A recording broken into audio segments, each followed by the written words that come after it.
Well, we have the pizza now. We put it into the oven for about 5 minutes. I usually take a fork and poke around a little bit, kind of fluffs up the dough a little bit. So as we're making white pizza, obviously we know that there's no sauce that goes on it. So we use olive oil, and what we do is make sure that there's generous amounts of olive oil on this. Yeah, that's like I love olive oil. Now, a little bit different than what most people do is we have sauteed the onions and the garlic. So now we are going to spread all this over onto our pizza here, our white pizza, as you have been seeing here. And what we're going to do is just basically spread it all around and kind of give it a little bit of a onion garlic taste. Again, I love garlic, love onions, especially when they're sautéed, and just evenly across the whole pizza so that you can cover everything up. Then the next thing we need to do is, well, I'm a little bit different.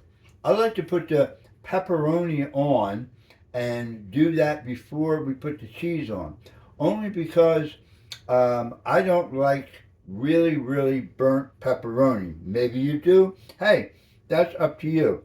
So again, all we're going to do is just put it around a little bit. What I'm going to do is I'm only going to do half of the pie today, only because I'm having a little bit of an issue in eating and chewing certain things. So I'm only going to do half of it right now, half of it on pepperoni. That way my wife can enjoy a beautiful pepperoni white pizza. So now we have all that, we do have to put some seasoning on. And you may say, oh, why are you doing the seasoning after you have the pepperoni on? Well, purposely myself, I like to be able to cover the whole thing, and then now when the cheese goes on, it kind of seems to settle in just a little bit better. We are going to put in some Parmesan cheese, which is going to go on to the whole pie.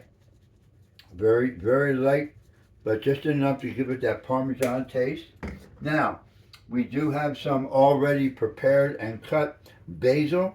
What is white pizza without basil? And yes, I like basil, so you're going to see it throughout the whole pizza. Yes. Now, Pampered Chef. If you've never had the opportunity, you need to get their spices. You need to get their all their goods, all their utensils, and everything they have. Excellent. So you can check out my wife Jamie, who is a Pampered Chef host. Amen. So check her out. So we're putting some of this Italian seasoning on, and can't go without putting some cracked pepper on, and a little bit of cracked pepper.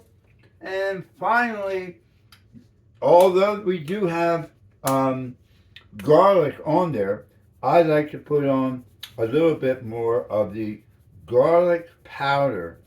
Gives it just a little bit more of a spice. Now comes the fun part. First thing I want to do is we have ground up, or we have shredded cheddar cheese. So we're putting cheddar cheese on first, and we're going to cover that all around to the outside, to the very edge. I don't know about you, but I don't like pizza that doesn't go to the edge, especially with some of the toppings and things like that. So that is spread all around. Now, we have about 1 cup of that cheddar cheese and about 2 cups of mozzarella cheese. I love mozzarella cheese. I am a cheese eater, so we're going to put this all the way around to the edge. All the way around to the edge, and we're going to make sure that this is covered with plenty of cheese. Yes, I know, I just love cheese, cheese, cheese, and more cheese. Cheese, and more cheese. There we go. Now, we're all done except for one more thing. We are going to put in just a little bit more of a drizzle of an olive oil on top, and then it's going directly into the